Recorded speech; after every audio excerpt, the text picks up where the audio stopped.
Glória a Deus, queridas, a paz do Senhor. Amém?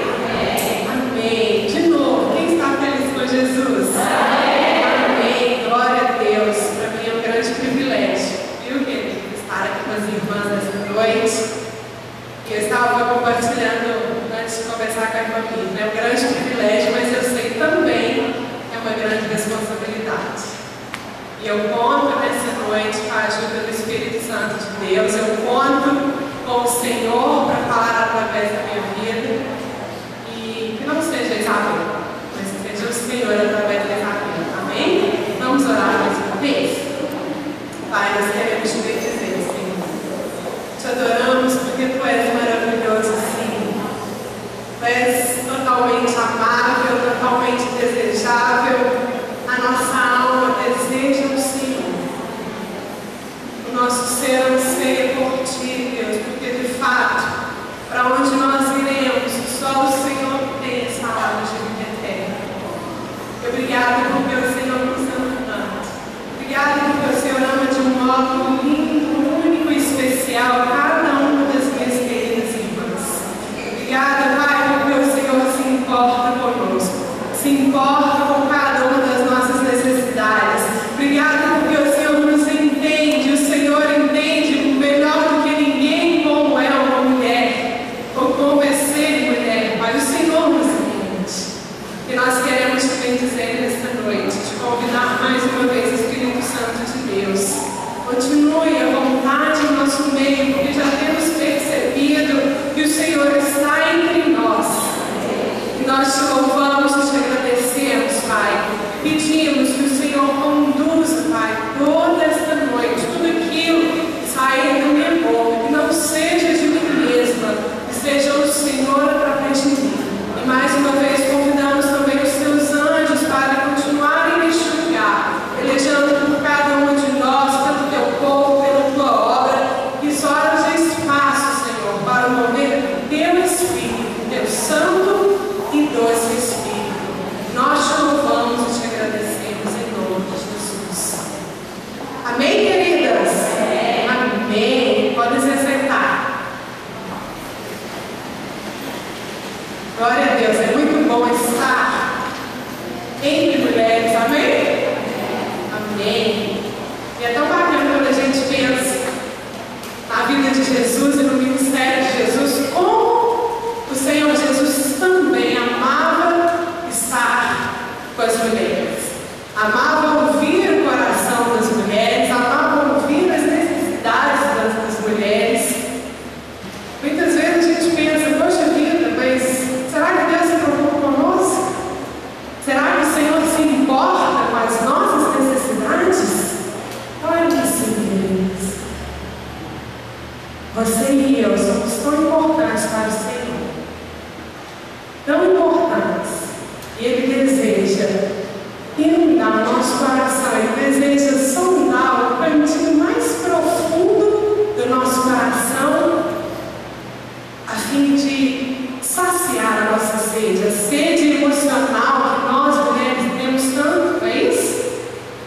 E nós temos aqui um tema tão lindo, mulheres com propósito, estabelecendo o papel da mulher para a glória de Deus. Eu queria que as irmãs abrissem comigo na primeira carta de Paulo aos Coríntios, capítulo 10.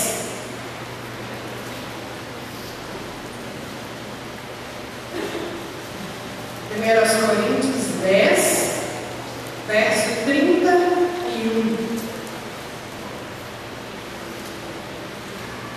Bem? Diz assim: portanto, quer comais, quer bebais, ou façais outra coisa qualquer, fazei qualquer coisa, ou apenas algumas coisas, fazei tudo para a glória de Deus. Não vos torneis causa de tropeço nem para judeus, nem para gentios, nem tampouco para a igreja de Deus. Repetindo, queridos, portanto, quer comais, quer bebais, ou façais outra coisa qualquer, fazer tudo para a glória de Deus. Não vos torneis causa de tropeço nem para judeus, nem para gentios, nem tampouco para a igreja de Deus. E ainda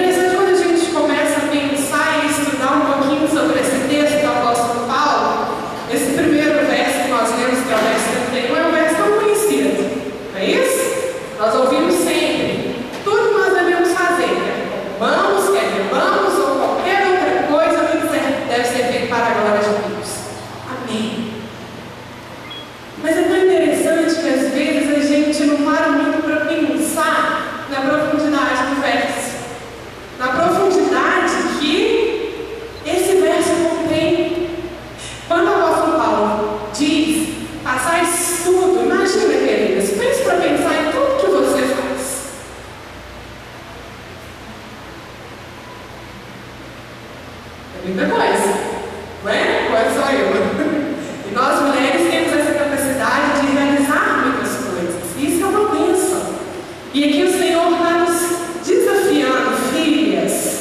Vamos trazer para nós aqui, para o nosso contexto. Filhas, façam tudo para mim. Aqui Ele não nos dá uma opção de fazer apenas algumas coisas para a glória dele. Você talvez, além de filha, além de irmã, de repente você já é uma esposa, de repente você já se tornou mãe, você é um profissional de trabalho, você é uma estudante. E aqui eu estou só enumerando algumas das nossas atuações, queridos.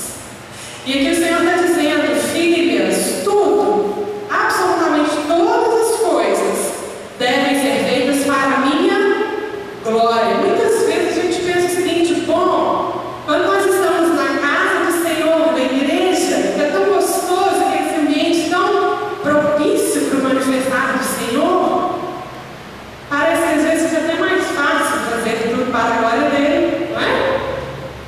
Como não está num ambiente como esse de hoje, está tão cheio da presença do Senhor, e querer ou ter qualquer outro objetivo a não ser fazer tudo para a glória dele. Mas às vezes nós somos uma bênção na igreja, como uma líder de célula, como uma líder de ministério, como um levita, como alguém que atua no teatro, né? Eu já conhecia a bênção, como o atendente da lanchonete, por exemplo, e às vezes aqui nesse ambiente parece que é tão fácil ser uma bênção, mas quantas vezes a gente vai para casa, queridas, ou vai para o nosso local de trabalho, ou vai para a nossa faculdade, escola, enfim, e parece que se torna tão difícil fazer tudo para a glória do Senhor.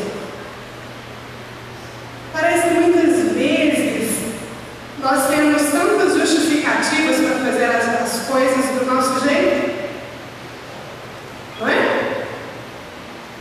Ah não, mas eu tenho razões, por exemplo, não tratar o meu marido tão bem assim, você não conhece, sabe?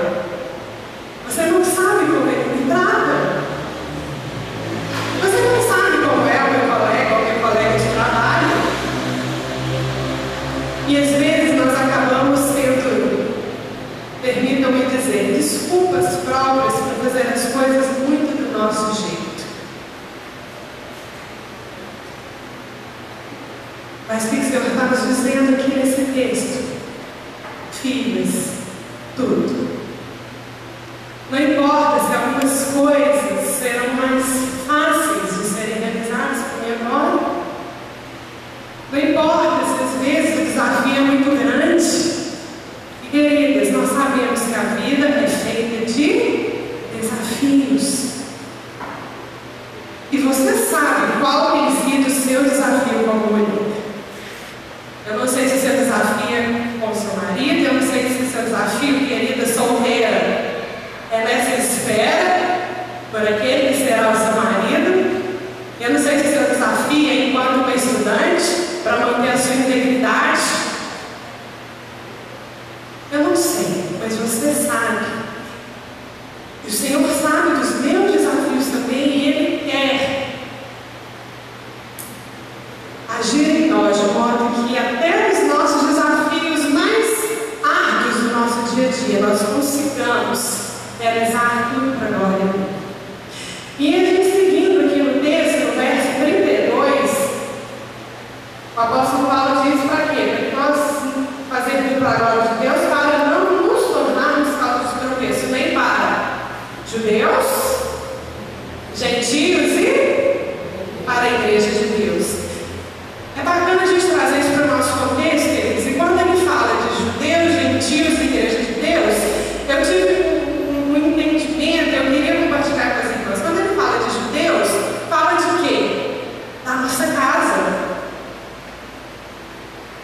Está dizendo aqui o povo de Deus, embora ele estivesse escrevendo ali para os coríntios, né? Que eram os gentios.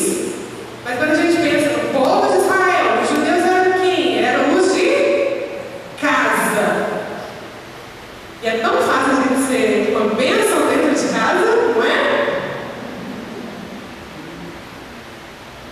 Pelo menos, né? Por quê? Porque as pessoas que estão na nossa casa são quem melhor nos conhece. E aí eu lanço uma pergunta para nós. Porque eu sempre digo que quem está aqui em cima, Deus quer tratar primeiro com quem está aqui em cima. Né?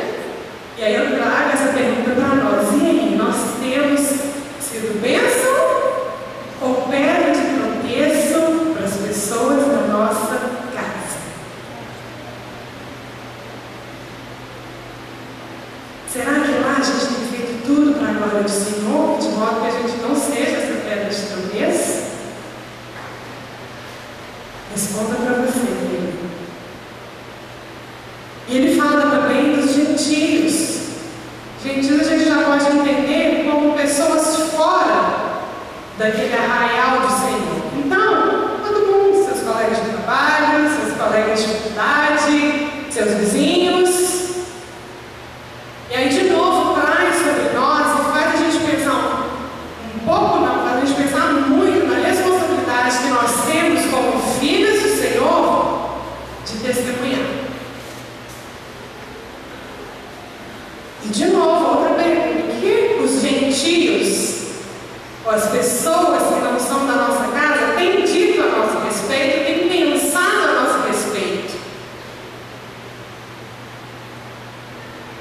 Será que eles nos olham e vejam, poxa, ele tem uma mulher diferente, ela tem algo diferente?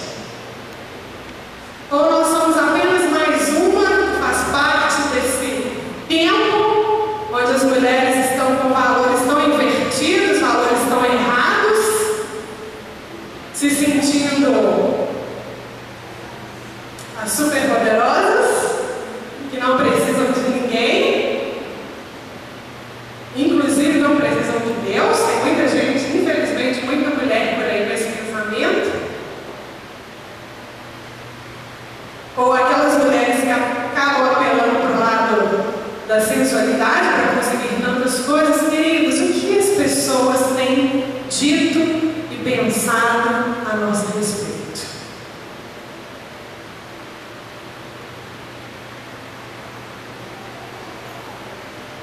E por último, ele traz para que não sejamos pedras de tropeço para a igreja do Senhor. E sabe o que eu penso quando a gente analisa esse último fator?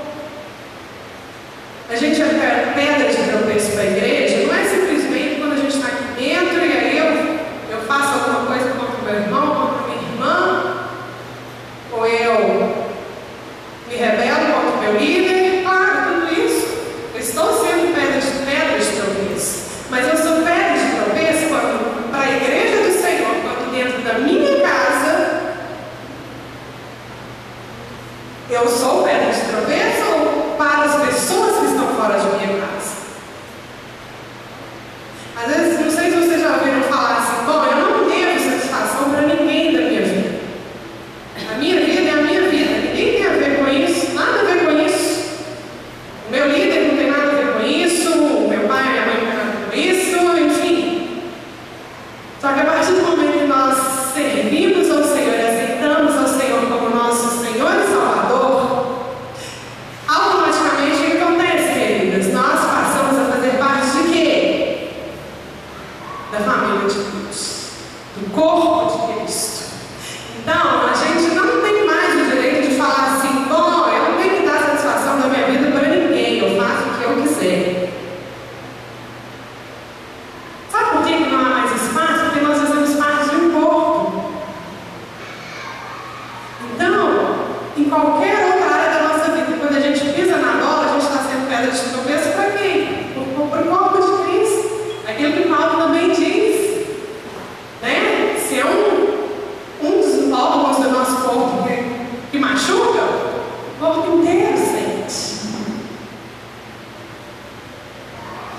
Percebe como isso é tão sério, queridos? Você sabe qual que é a notícia? Que às vezes a gente para para pensar e fica um pouco preocupado, né? De pensar, poxa, eu estou muito aquém chegado à conclusão de que eu não tenho feito tudo para a glória de Deus, mas a boa notícia é que o Senhor é sempre um Deus de recomeços. E a boa notícia também, queridos, é que não somos nós mesmas ou pela nossa própria força. Se algum dia a gente achar que a gente pode alguma coisa, vamos marcar no peito, na força do nosso braço, a nossa queda e a nossa ruína estará ali. É por Ele, é através dele. E aqui eu não estou dizendo, sendo simplesmente simplista, no sentido de ignorar muitas vezes todas as lutas que nós temos no dia a dia. E eu repito, só você e Deus sabem o que você tem passado. Mas o Senhor está querendo dizer que ainda assim, ainda que o calor esteja tão intenso muitas vezes, a gente pensa que a gente não vai dar conta. Ele está dizendo que Ele é a brisa suave, o vento suave, que traz refrigério.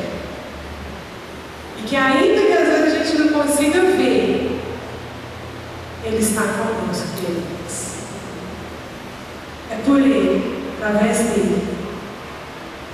Então, nesse dia a gente percebe como que o Senhor nos incentiva a fazer tudo para a glória dele. Mas a Bíblia também, ela traz algumas orientações tão específicas para mim e para você, como mulheres.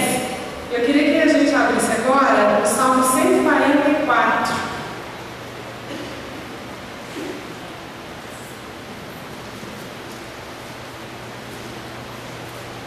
Salmo 144, verso 12.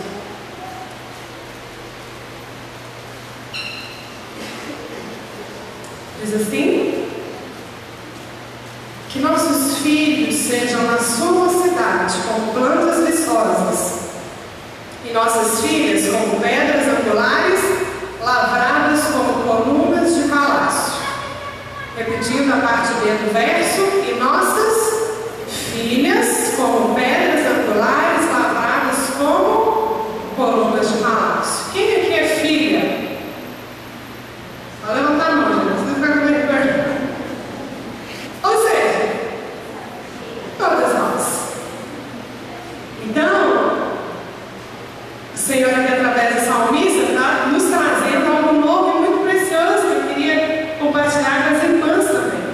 Quando ele diz que nossas filhas sejam como pedras angulares. Vamos parar por aqui. E eu fui procurar uma definição sobre pedra angular. Eu acho que a maioria, se não todas, sabem, mas eu queria ler para as irmãs. Eu achei no site, diz assim: nas construções antigas, a pedra angular era a pedra fundamental, a primeira a ser assentada na esquina do edifício, formando um ângulo reto entre duas paredes. Servia para definir a colocação das outras pedras e alinhar toda a construção. A pedra angular é um elemento essencial que dá existência àquilo que se chama de fundamento da construção. Uma pedra angular na construção de um edifício é a base sólida que ele necessita para conseguir chegar à altura programada sem cair. Por que será que Salomão escreveu: a mulher sábia edifica sua casa? E aqui o Senhor nos traz um desafio. A gente sabe que a pedra angular maior, o nosso exemplo maior é o próprio Jesus. A Bíblia diz que ele é a pedra angular, a pedra de esquina. Mas aqui o salmista ousou nos desafiar como mulheres a sermos pedras angulares. Que responsabilidade, queridos! Não é? E quando a gente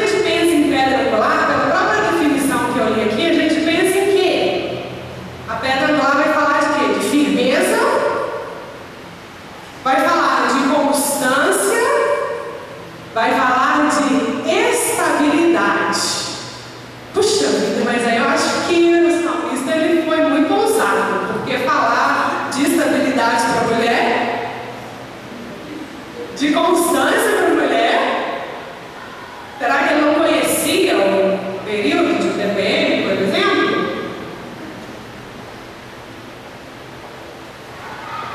O Senhor não era. A Bíblia também não. Então, se ele traz que nossas filhas sejam como pedras angulares, queridos, é porque o Senhor deseja que eu e você tenhamos essa firmeza, tenhamos essa estabilidade. E vamos trazer aqui uma estabilidade espiritual. Quantas vezes nós somos tão bambas, permitam-me dizer, usar a expressão, quando tratamos da nossa vida espiritual, da nossa vida com o Senhor, mas tem dia que a gente está a fim de orar, tem dia que não, já hoje já não estou com tanta vontade. Não, eu leio a Bíblia hoje, amanhã eu não leio.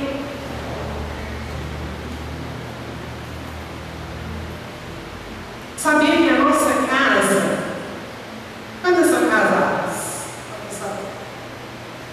Pois é, querido, sabia que a nossa casa, ou a altura que a nossa casa, o nosso lar vai alcançar, depende de nós? Obviamente, da dependência do Senhor, né? Mas depende de nós.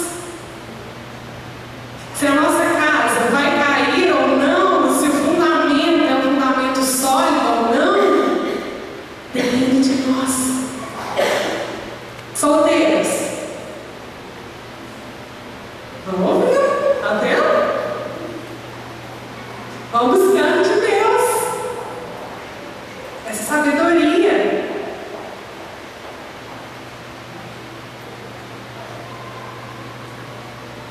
Constância espiritual, constância emocional. E aí a gente entende mais uma vez que nós dependemos do Senhor, porque mulher é muitas vezes inconstante, muitas vezes as emoções estão lá em cima, muitas vezes as emoções estão lá embaixo. Não é isso? Só eu? Quando você está grávida, então, gente, é um desafio maior ainda. Mas o Senhor quer nos trazer essa ousadia de nos posicionarmos e dizer: bom, eu quero ser uma pedra angular, eu quero ser ou dar uma sustentação, eu quero edificar a minha casa sobre a rocha, sim. E aí o salmista aqui, Davi, continua no texto: e nossas filhas como pedras angulares, o quê? Lavradas como colunas de palácio. É interessante que aqui ele usa a figura, a ilustração da pedra angular, e a gente vê a pedra angular? Não. Ela está aí. Aqui, por exemplo, nesse edifício, existe uma pedra angular. Ninguém está vendo. Mas ela é extremamente importante para a sustentação do edifício. Não é isso que a gente acabou de ver?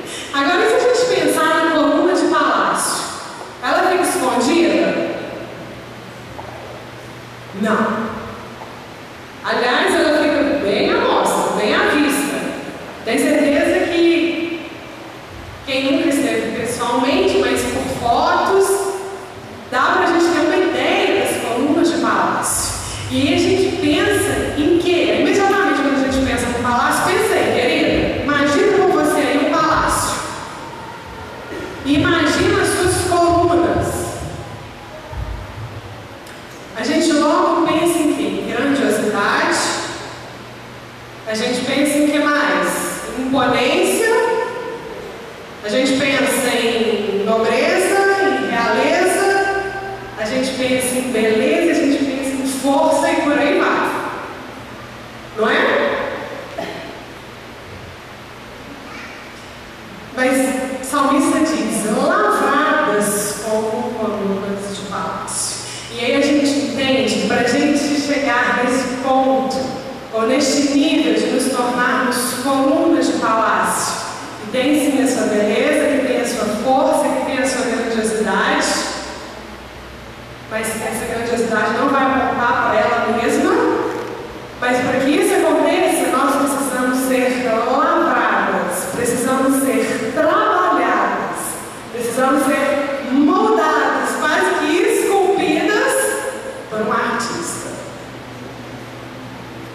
E aí a gente entende de novo, queridos, que se a gente não permitir que o Espírito Santo de Deus trabalhe em nós, trabalhe nas nossas fraquezas, trabalhe nas nossas limitações, trabalhe naquilo que muitas vezes está tão arraigado dentro da gente,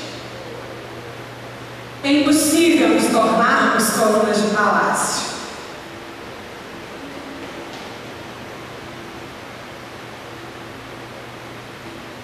Não tem como. Precisamos permitir que esse artista maior, o próprio Senhor Jesus, Ele trabalhe em nós. Ele arranque, muitas vezes, todo orgulho, a autossuficiência, a dificuldade de perdoar. Que Ele trabalhe, quem sabe, aí, toda essa instabilidade ou inconstância emocional. Ele é o artista maior. E nós estamos dispostas a nos permitir ser trabalhadas por Ele? E ser trabalhado pelo Senhor muitas vezes o melhor, muitas vezes não. Nunca é fácil. Muitas vezes vai doer, muitas vezes vai fazer a gente chorar. Muitas vezes Ele vai mostrar algumas coisas em nós que a gente não tinha a mínima ideia que estava ali dentro.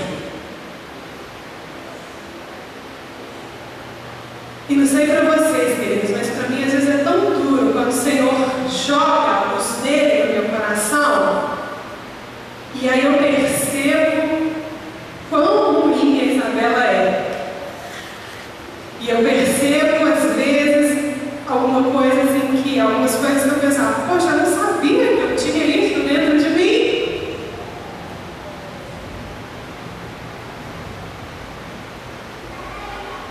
É duro, não é? Muitas vezes a gente começa a achar que a gente está alcançando um nível de ser boa demais.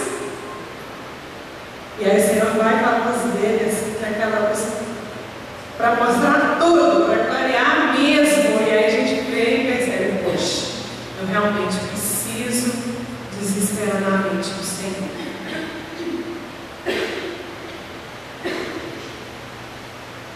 É se permitir, querido, ser trabalhada como mulher. Não importa se é a mulher mãe, se é a mulher esposa, se é a mulher estudante, se é a mulher profissional, se é a mulher dona de casa, se é a mulher avó, se é a mulher sogra.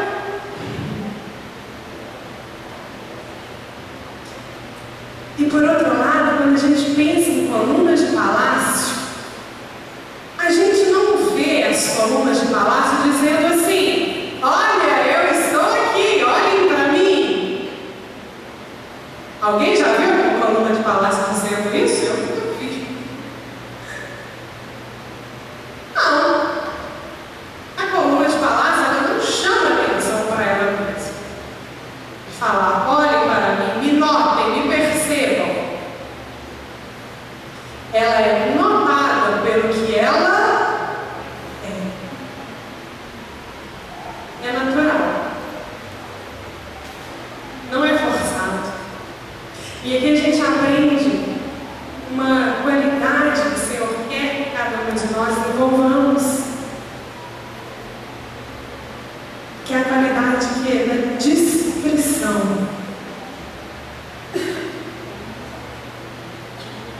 Sabe aquelas mulheres que se reúnem para falar mal dos outros?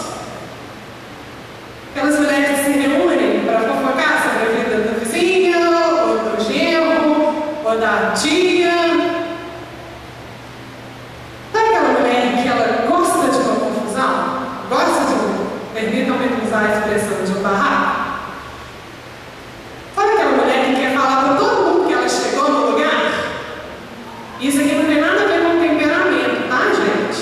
A gente sabe que existem temperamentos que são mais expansivos, mas existem algumas mulheres que elas querem mostrar para todo mundo que elas chegaram no lugar. Sabe aquelas meninas solteiras que querem chamar tudo, quer chamar a atenção só para ela, de todos os rapazes?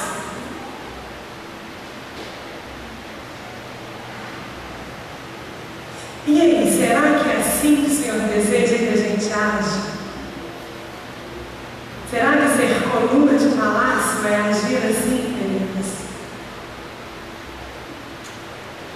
Não é. Como o Senhor quer nos ensinar a assumirmos essa postura de mulheres nobres. E que também não tem nada a ver com classe econômica, social. O Senhor quer nos ensinar a assumirmos a nossa posição de realeza. A gente não precisa baixar o número, a gente não precisa sair falando para todo mundo olhar para a gente e admirar nossa beleza, como nós somos belas e bonitas.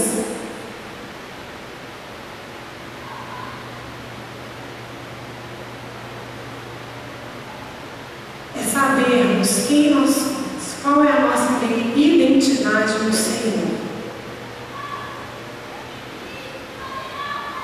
É fazer as pessoas olharem para a gente? Sim, porque a coluna de palácio está lá, a gente admira, a gente olha.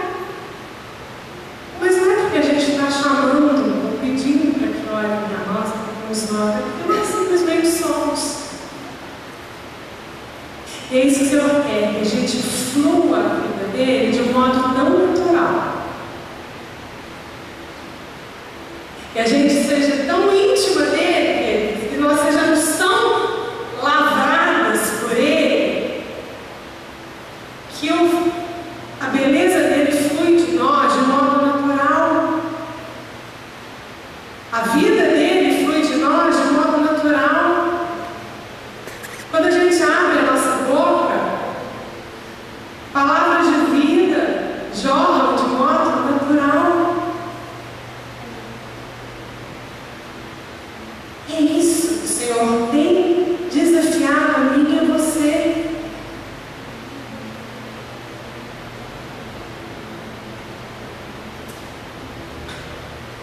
E lá na carta a Tito, vamos agora voltar um pouquinho. O Senhor continua trazendo algumas orientações para nós. Tito, capítulo 2.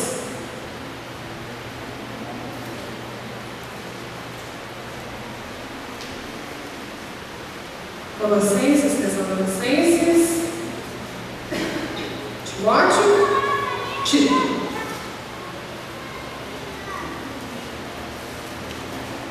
E aqui a gente vai ver algumas orientações muito práticas. O Senhor nos traz de modo que a gente viva, estabelecendo o nosso papel de mulher para a glória de Deus. Título, capítulo 2, verso 3 e 4. Diz assim: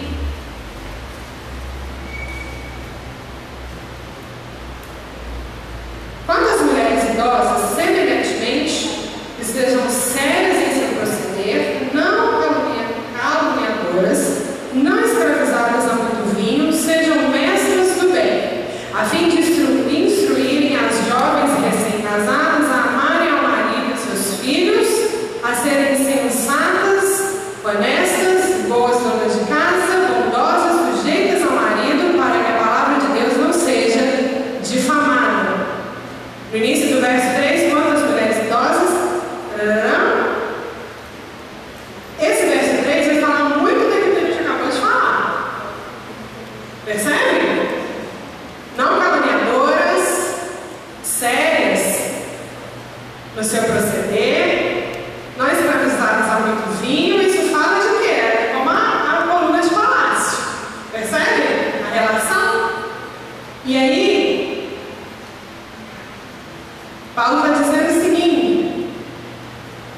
que essas mulheres idosas devem o quê? Instruírem as jovens a fazer o quê, gente? Amarem ao marido e aos filhos.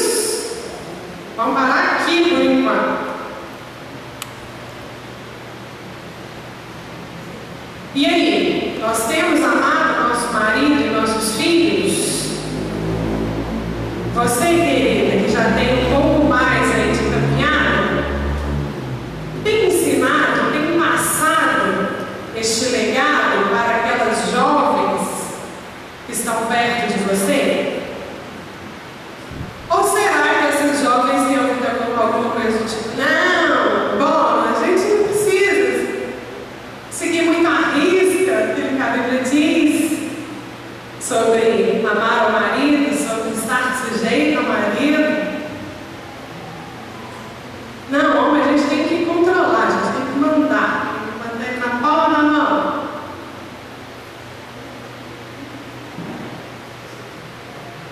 O que nós temos passado? O que nós temos colocado em prática, queridas, dentro da nossa casa? E é interessante perceber que ali Paulo está dizendo: amarem ao marido e aos filhos que forem uma bênção.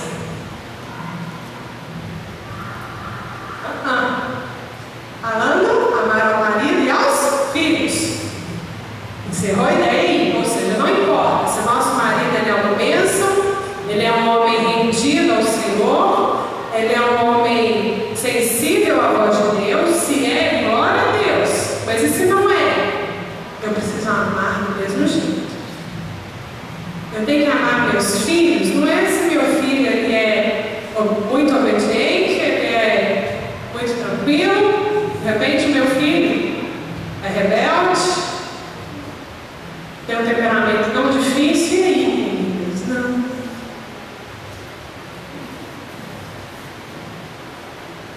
Em todo o tempo. E Efésios 5:33 traz aqui uma outra direção que eu nunca tinha parado para pensar nisso. Até que eu li um livro e ele me despertou para isso aqui. Efésios 5:33. Último verso, se não me engano, no capítulo. Diz assim: não obstante, vós, cada um de per si, também a própria esposa como a si mesmo. E a esposa o quê? Respeite ao marido. E a esposa o quê, gente? Respeite ao marido. E uma coisa que eu aprendi nesse livro, se chama inclusive Amor e Respeito. Eu não vou lembrar qual é o autor de cabeça, mas fica uma sugestão. E eu aprendi lá, e realmente analisando nós mulheres, a gente percebe que para a gente amar, muitas vezes é muito mais simples ou mais fácil que para um homem. Por quê? Porque nós somos extremamente emocionais, somos românticas, a maioria das vezes, mas ali o Senhor está pedindo, embora lá em Tito ele fale que a gente deva amar o marido, sim, mas aqui ele está pedindo outra coisa, para a gente respeitar. E aí mais uma pergunta: será que nós temos respeitado o nosso marido, nós que somos casadas? Ou será que tudo que ele faz a gente dá um jeito de desmerecer? Tudo que ele faz parece que nunca está bom. Tudo que ele faz é pior do que o marido da outra fulana. Entende?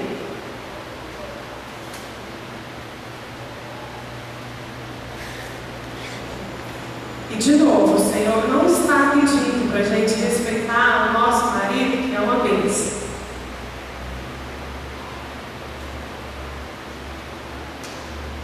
Nós precisamos entender que tudo aquilo que o Senhor traz para a gente na sua palavra, queridos,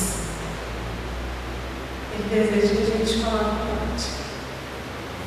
Melhor disso tudo é que quem mais ganha somos nós. Às vezes a gente acha que a gente está fazendo favor ao Senhor, né?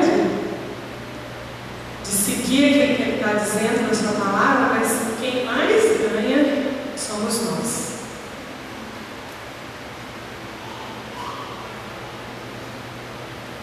E aí? E aí você pensar assim, como eu tenho tratado o meu marido? Pensa aí um pouquinho, alguns segundos.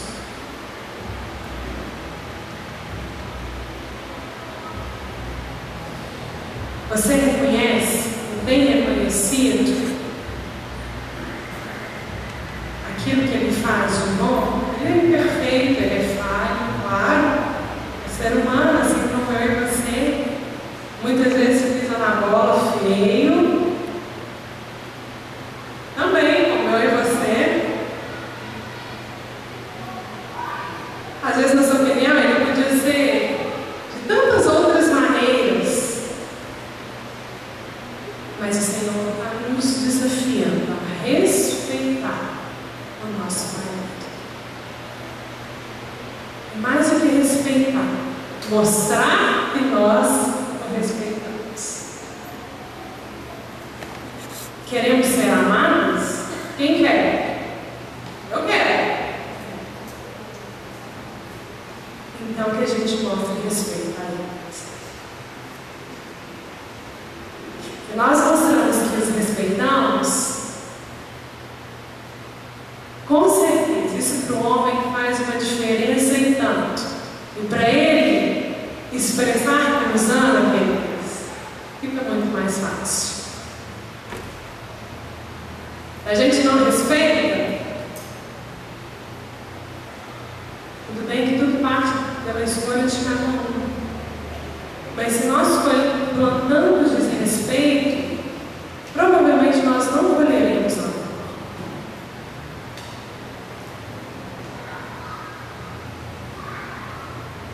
E aí, continuando aqui no texto de Tito, quando diz também que as mais velhas devem instruírem as jovens recém-casadas vou destacar só alguns pontos, queridos. Serem boas donas de casa. Que coisa boa! Amém? E é tão interessante, não sei quem é dona de casa.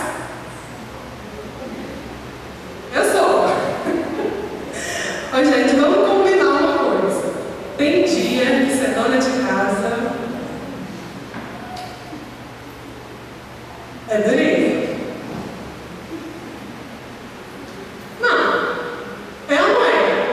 Tem dia que você realizar as tarefas domésticas, tem dia que é muito tranquilo, você está muito disposta, né?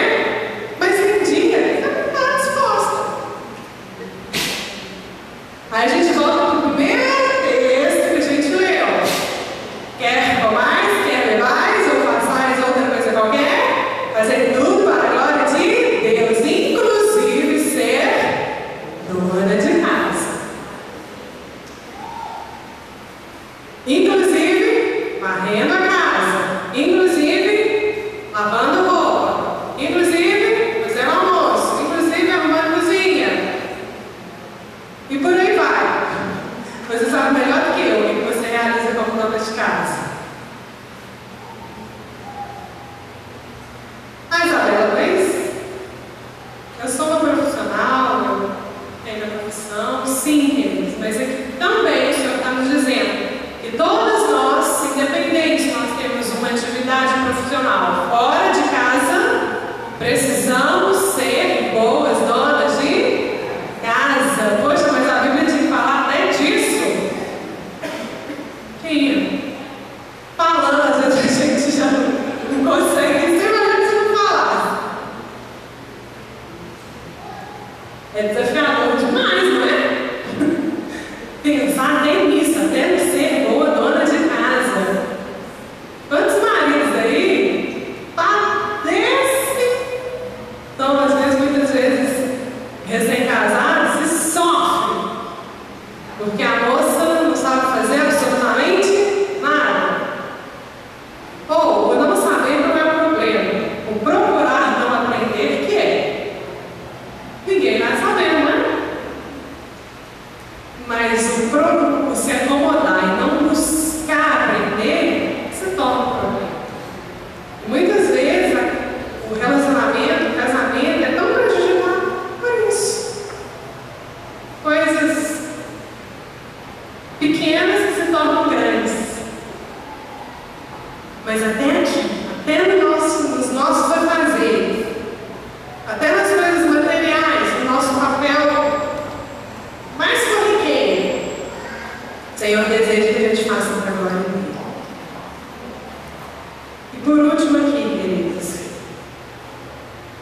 Paulo traz, finalzinho aqui do Efésios, ensinar as mais jovens a serem sujeitas ao marido. Quando a gente pensa em submissão, ainda mais no nosso tempo de hoje, no nosso contexto atual, tem muita gente que estremece, né? Ainda mais pensando na nossa sociedade, onde as mulheres têm conquistado tanto, têm se destacado tanto, têm crescido tanto, e a gente vive com essa velha história de ser submissa e sujeita ao marido, muitas vezes não rola, não pega. Muitas vezes parece estar ultrapassado. Mas repetindo, é um mandamento, é um princípio estabelecido pelo Senhor. Submissão é ter uma missão abaixo de sub. Qual é a missão do nosso marido? O Senhor estipulou ou instituiu para o nosso marido. A gente até viu que o marido deve nos amar. Não é isso que a gente viu no texto de Efésios? O Senhor dando a instrução para os maridos amarem a sua esposa como a si mesmo. Tem outro verso que vai falar: amarem, Efésios 5:22. Ou um pouquinho antes, não sei. Confundi agora, acho. Mas o Senhor fala para o marido: ame a sua esposa como Cristo amou a igreja. Então, qual é a missão do marido, queridas? É amar a esposa. Então, quando a gente pensa em submissão, a gente entende que nós temos nada mais nada menos do que ajudar o nosso marido a nos amar. Não fica tão mais tranquilo quando a gente pensa assim? Tem gente que encara a ideia da submissão como se fosse simplesmente uma imposição, eu sendo uma escrava do meu marido, eu ser uma serviçal do meu marido. Não é isso que a Bíblia está dizendo. A Bíblia está dizendo: olha, o seu marido tem uma missão. Eu dei uma missão ao seu marido, que é te amar. A você compete auxiliá-lo nessa missão. Só que daí a gente, em vez de ajudar, o que a gente faz? A gente dificulta as coisas para nós mesmos. Não é? A gente fica às vezes com falatório na cabeça do marido. A gente fica dando ordem pro marido. A gente fica reclamando não pro marido. E aí, para ele vai ser fácil amar uma mulher assim? Não, de jeito nenhum. Então vamos nos ajudar. Escolhamos ser submissas, primeiramente pensando em obedecer ao Senhor, depois pensando em ser submissa, a gente está ajudando a gente mesmo. Jovens solteiras, aprendam isso agora.